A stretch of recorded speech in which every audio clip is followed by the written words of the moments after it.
Number 20 सुश्री सयोनी घोष। बोलो। ये पहली बार की मान्य सदस्य ना आप? जी हाँ, बहुत अच्छी है सर, सुनिए इनका आप बीच में मत टोकना उनको और सलाह मत देना, आप पीछे सीट पे चल जाओ। सुनना चाहिए। धन्यवाद अध्यक्ष महोदय, आपने मुझे बोलने का मौका दिया। मैं जादवपुर लोकसभा क्षेत्र से पहली बार चुनकर इस सदन में आई हूं और मैं धन्यवाद देना चाहती हूं मेरी लीडर ममता बनर्जी और अभिषेक बनर्जी का और जादवपुर लोकसभा क्षेत्र के सारे वोटरों का जिन्होंने मुझे भारी बहुमत से जिताया और इस सदन में भेज के बीजेपी को एक पैगाम दिया कि पश्चिम बंगाल में मान्य सदन में इन नेताओं को धन्यवाद नहीं होता। आप और ये संदेश सर, ये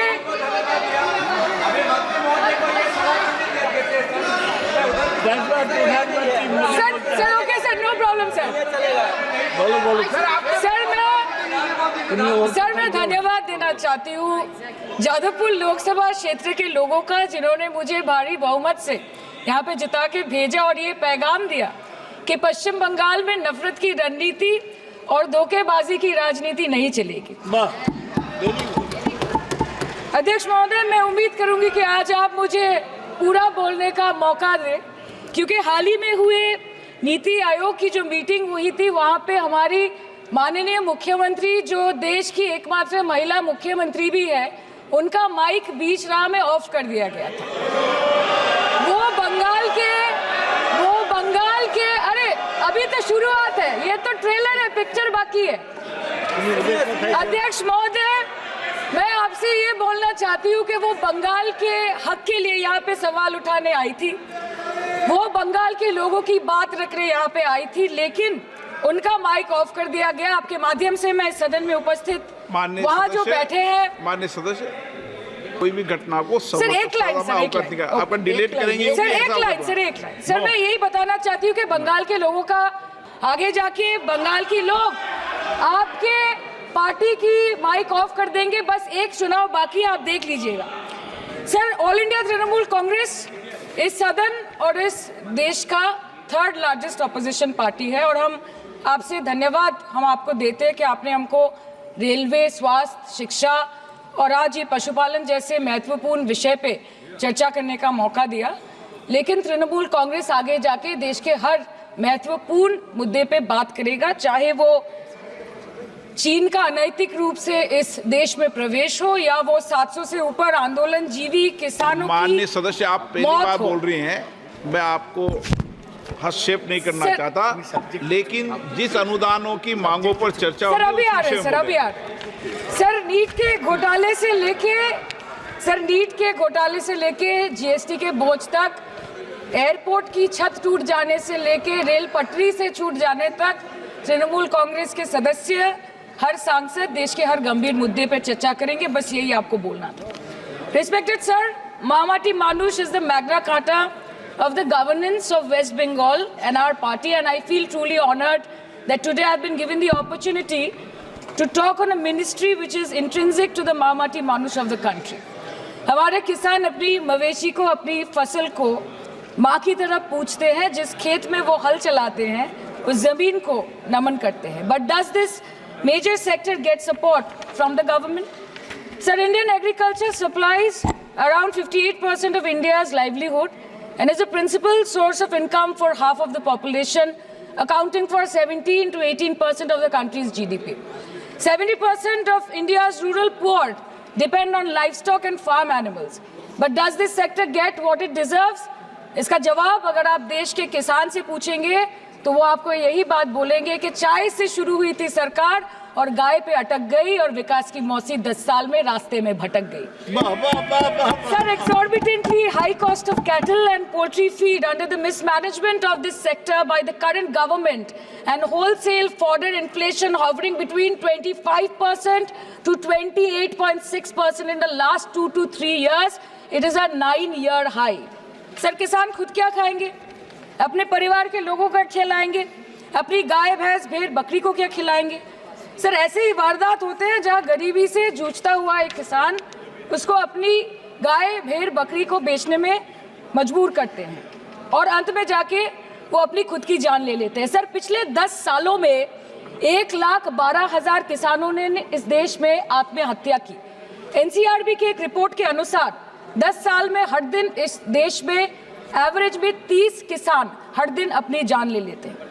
सर, इस देश के लोगों का यही है किस्सा कि जिसको जिताया वो राजा की तरह जाएगा और जिन्होंने जिताया वो फकीर की तरह। सर, ये बहुत गौरक्षा की भी बातें करते हैं।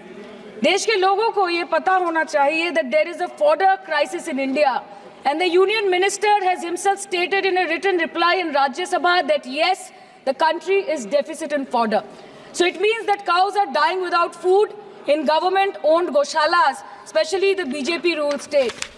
74,000 cattle had died at Panjrapols in Sundarnagar and Banaskantha district of Gujarat in the last 3 years. 200 cows were found dead in Madhya Pradesh's Shivpuri district. 173 cows allegedly died in a week in Chhattisgarh. And 74,016 cows had died in Hingonia Gaushala in Jaipur during the previous BJP government in Rajasthan.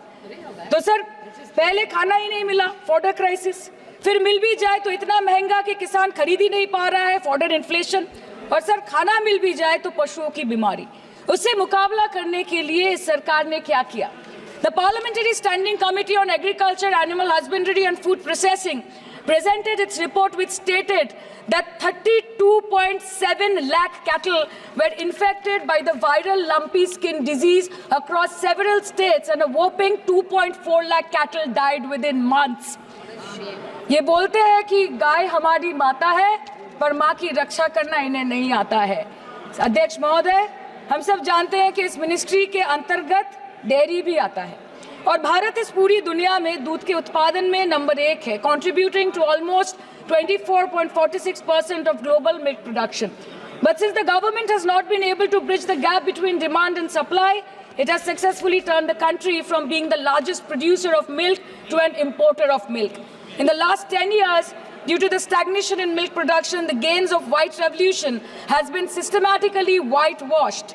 The dairy farmers are forced to throw buckets of milk on the highway protesting against meager remuneration for their produce. And the price of milk, on the other hand, has increased by a massive 55% in the past 10 years. It was rupees 36 per litre in 2014 and now rupees 56 per litre in 2024.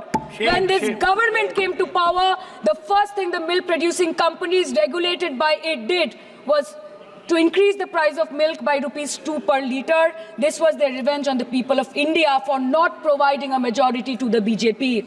आम आदमी के दूध, छाछ, लस्सी, दही, पनीर पर 5% की GST, cream, condensed milk, मक्खन, घी पर 12% की GST और अमीरों के हीरो पर सिर्फ 1.5% की GST।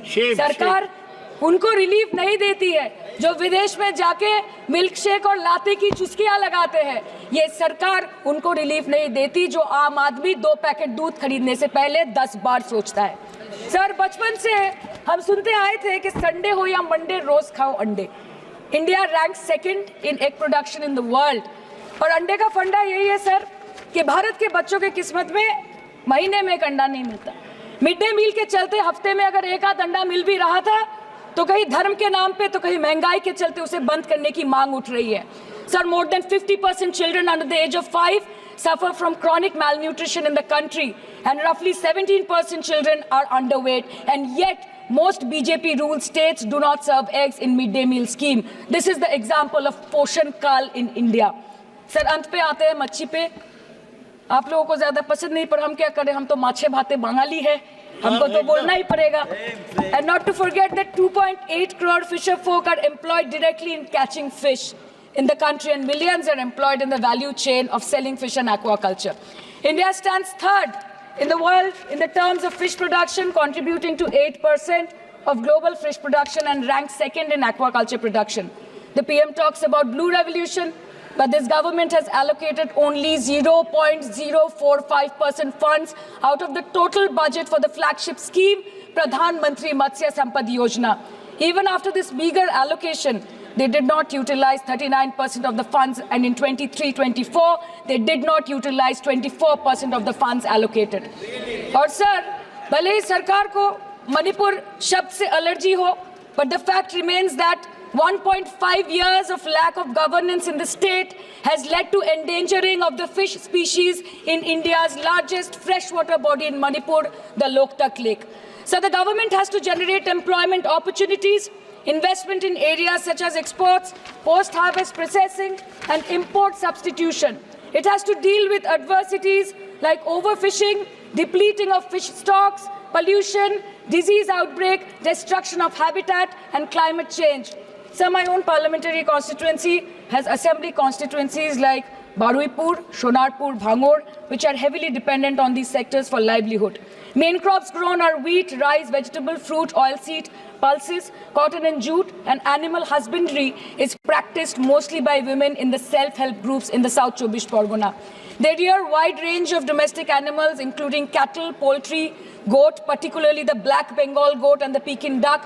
And I take extreme pride in saying that in the last 5 years of the TMC government, the CM Mamata Banerjee has allocated a massive amount of 76,680 crore to agriculture and its allied sectors for their development. The government of West Bengal has achieved remarkable success in implementation of state schemes, namely Bangla Dairy. The state-owned company is providing financial incentive at the rate rupees 11.5 per litre of raw milk directly to the bank accounts of primary dairy farmers through milk unions. Bangla Dairy procured 3.55 crore kg milk in 2023, for which rupees 109 crore was paid to dairy farmers through direct benefit transfer. 47,900 fresh Kisan cards have been issued in the last 3 years for animal husbandry. Up to 30th November 2023, rupees 393 crore was sanctioned to marginal animal rearers in the rural areas.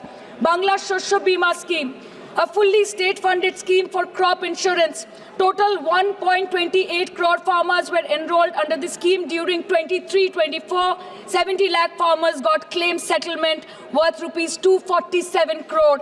76,049 farmers are getting pension amounting to rupees 1,000 per month under Joy Bangla scheme. Super Bangla scheme was introduced in 2014 for ensuring remunerative prices for agricultural produce, integrating about 80,000 farmers and procuring about 100 metric tons of perishables daily. The annual turnover of this project is now rupees 106 crore. 77 new stores have been opened in financial year 23-24. 186 Krisak Bazars sub-market yards are running successfully, providing excellent marketing infrastructure for aggregation and ease of marketing. And to be mentioned that West Bengal is one of the largest cold storage capacities in the country at more than 87 lakh metric ton with 620 cold storages. New investment of rupees 239 crore is upcoming in this sector this year with an employment opportunity for nearly 20,000 people. अरे उधर वाले बता इसमें बुरा क्या है, हवा के चार झोंके अगर इधर से भी गुजर जाए तो. Now coming to the demands of pending funds from the government of India to West Bengal on animal husbandry and welfare.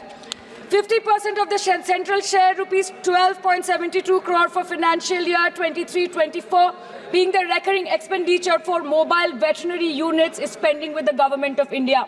Government of West Bengal requested for sanctioning an additional 126 MVUs for 24-25. However, it was regretted, citing want of funds. The proposed central share of 49.93 crore for financial year 24-25 for assistance to states for control of animal disease has not yet been released by the government of India. Despite repeated persuasion, Department of Animal Husbandry and Dairying has not released the central share of rupees 10 crore for financial year 24-25 for various ongoing national livestock mission schemes, including the project for the establishment of Buck Semen Station in Horinghata. ये तो बस इसी ministry से बकाया है बंगाल का. अभी दूसरी मिनिस्ट्री प्रक्रिया तो पता नहीं कहाँ पे जाके ये खत्म होने वाला है. मैडम, मैं बस ये कहना चाहती हूँ कि इस बीजेपी सरकार ने पिछले 10 सालों में इस देश के लिए क्या किया, उससे बड़ी तालिका बनेगी कि 10 साल में क्या क्या कर सकते थे पर किया नहीं. 2014 में जो किसान मोदी है तो मुमकिन है सोच के और अच्छे दिन के ख्वाब देख के बीजेपी को वोट दे रहा था, आज 10 साल बाद वो बोलता है कि मोदी है तो नामुमकिन है। शायद अभी वो किसान है भी नहीं। तो इसीलिए मैं बोलना चाहती हूँ कि समय बड़ा महत्वपूर्ण होता है अध्यक्ष महोदय, और बड़ा बलवान। बंगाली में हम एक बात बोलते हैं कि समय गेले साधन होबे ना। इसका मतलब यही है कि अगर समय चला गया तो साधना नहीं होगी, अगर भक्त रूठ गए तो आराधना नहीं होगी। और 3 से 303 से 240 के आंकड़े बोलते हैं कि इस बार जो आप चले गए तो दोबारा लौटने की संभावना नहीं होगी। तो यही बोल के मैं अपनी बात खत्म करती हूँ। Thank you so much.